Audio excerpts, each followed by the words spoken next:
desembargador, e o consumidor, o cidadão, ele pode questionar se, por exemplo, a rede elétrica está muito velha, não está bem conservada, ele pode entrar com esse pedido na justiça? Normalmente o que acontece? Ele sabe que, por exemplo, o seu sistema de alimentação está insuficiente, então ele pede um aumento. Isso também tem um tempo, às vezes tem que se fazer um investimento. Nós até tivemos casos em que o consumidor, especialmente pessoa jurídica, né? Por exemplo, quem depende, tipo aviários, por exemplo, que depende de muita energia elétrica, queria uma ampliação de rede para ter melhores condições, né? Até com produtividade maior. E isto, às vezes, não foi atendido num tempo razoável. A concessionária, e aí então se deu uma prorrogação.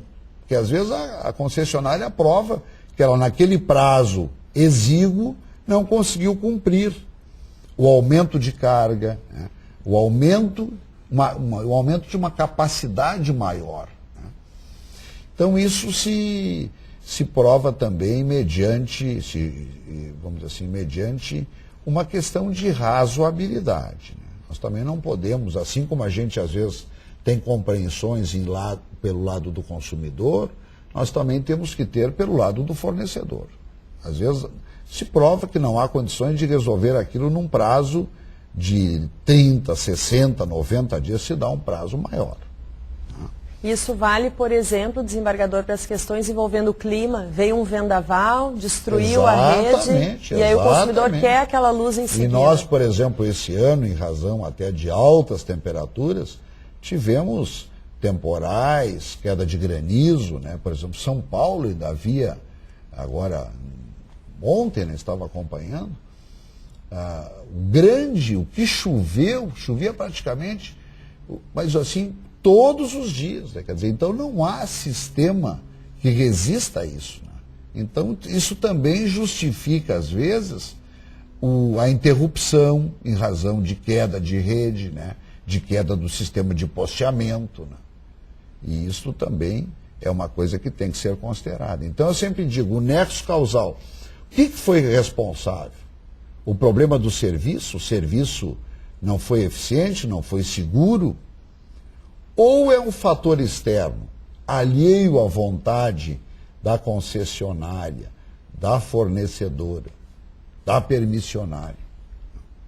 E desembargador, para que o público tenha conhecimento, como é que funciona o trâmite legal para o corte de energia e de água, no caso das residências? Normalmente há um sistema de notificação.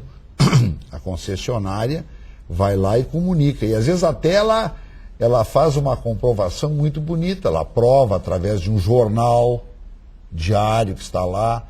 Ela comprova que naquele dia já deixou uma notificação para que o consumidor, né, o que estaria inadimplente, né, compareça lá para acertar. Né, para acertar uma forma de pagamento, às vezes um parcelamento. Nós hoje estamos em todas as áreas compreendendo isto muito, né?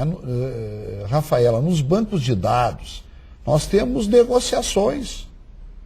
A própria Ajures tem lá todo um sistema de mediação, coordenado pela doutora Clarissa Costa Lima, pela doutora Karen Danilevich Bertoncello, né?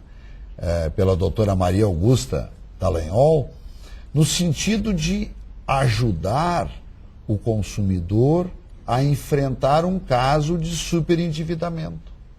Então nós precisamos, às vezes, dar oportunidade. A mesma coisa tem o consumidor. Então, se é assim, às vezes, olha, nós temos essa dívida aqui, em razão de um chamado gato, um desvio de energia. O que nós vamos fazer? Ah, não, se não pagar dentro de tantas horas, nós vamos cortar. Isso é que nós achamos um pouco assim, abusivo, desproporcional, exagerado. Né? Por quê? Porque vamos ver se não há uma outra forma de negociar isso. E a pessoa, às vezes, tem que assinar lá uma confissão de dívida. Às vezes, até de um desvio de energia que ele não conhece. E, às vezes, até fruto de um desvio de energia que, a partir de uma perícia, se prova que depois da mudança do medidor, o consumo permaneceu o mesmo. Ou seja, um novo medidor permaneceu o mesmo consumo, significa que aquele era o consumo real. E não que havia algum procedimento de má-fé desleal por parte do consumidor, por parte, às vezes, até de um estabelecimento, de uma fruteira, de um restaurante, né? Enfim, de um aviário, né? De um estabelecimento comercial, industrial, ou mesmo de uma residência.